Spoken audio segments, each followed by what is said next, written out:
बस इतना सा कहूंगा कि जिस किसी इंसान को उसकी रूह के जरिए बुलाना हो तो उसके लिए सिर्फ ये अमल आप पढ़ लें।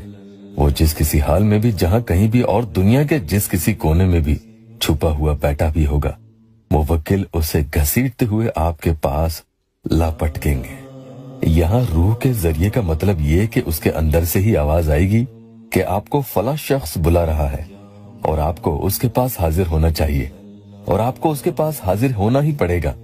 वो इस फरमान की नाफरमानी नहीं कर सकेगा। इंशाअल्लाह फिर ऐसे में वो जितनी भी ताखीर करेगा तो उसे उसमें बेचैनी होने लगेगी, दिल घबराएगा, किसी हाल वो खुद के काबू में न रह सकेगा, उसका कलेजा उचाट खाएगा, दिल कुछ कहेगा और दिमाग कुछ कहेगा, अंदर से कुछ भी नॉर्मल नहीं होगा, बस कहीं सुकून नहीं और न ही मन का लगना।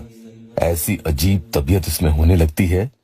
कुल हुवल्लाहु अहद अल्लाहु समद का ये वजीफा है और इस अमल के मुवक्किल जब अपने मुकाम से उसके मुकाम तक पहुंच जाते हैं और इसमें सेकंड्स भी ज्यादा लगते हैं, यानी जब भी आप ये हुक्म दोगे कि ऐ फला शख्स हाजिर हो जाओ, तो फिर मजाल है किसी मखलूक की कि वो उन मुवक्किल को अल्लाह के हुक्म को पूरा करने में रोक दे।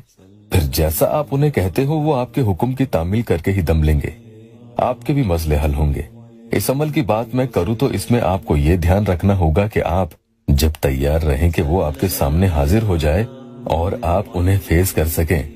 इसमें आपको कोई परेशानी न हो तो ही आप इस अमल को पढ़ लें।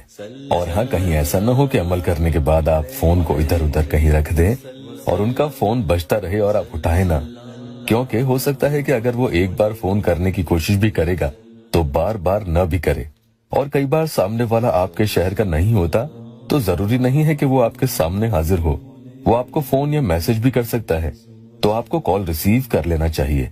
कहीं कॉल मिस हुआ तो बात नहीं बन पाएगी। लेकिन कॉल उठाकर भी आप उनके किसी बात के लिए पीछे नहीं पड़ेंगे कि कहीं आप फोन उठाते ही कह दे कि बताओ मुझसे कब शादी करोगे। नहीं, ऐसा नहीं कहना है, बल्कि इंतजार करें वो खुद क्या कहता है और अंदर से खुद पर काबू रखें। खुशी के मारे जज्बातों में बहकर अपनी कमजोरी नहीं दिखानी है कि जल्दबाजी में मोहब्बत का इजहार आप ही उसके सामने कर दे।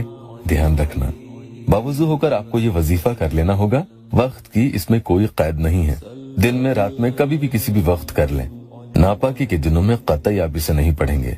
सुकून से कहीं बैठ जाएं, मोबाइल में तस्वीर इसमें आपको चाहिए होगी, उसे देखते हुए आप ये अमल पढ़ लेंगे। चाहे तो अमल रोजाना कर लें। आऊज़ु बिल्लाहि मिनश शैतानिर रजीम बिस्मिल्लाहिर रहमानिर रहीम एक मर्तबा पढ़ना होगा। उसके बाद कुल हुवल्लाहु अहद मोहब्बत मुती व हाजिर फला अल्लाहु समद। इसमें आपको फला की जगह उस इंसान का नाम ले लेना है, लेकिन उसकी तस्वीर को भी बीच बीच में देखते हुए जाना है। मुती यानी आपका फर्माबरदार बन बैठेगा और अपनी रूह और जिस्म के साथ आपके सामने खड़ा होगा। इस तरह से आपको 41 टाइम्स यानी 41 मर्तबा ये पढ़ लेना होगा और उसके बाद अल्लाह से खूब दुआ भी करनी है। इंशाअल्लाह मतलूब की फौरन हाजिरी होगी।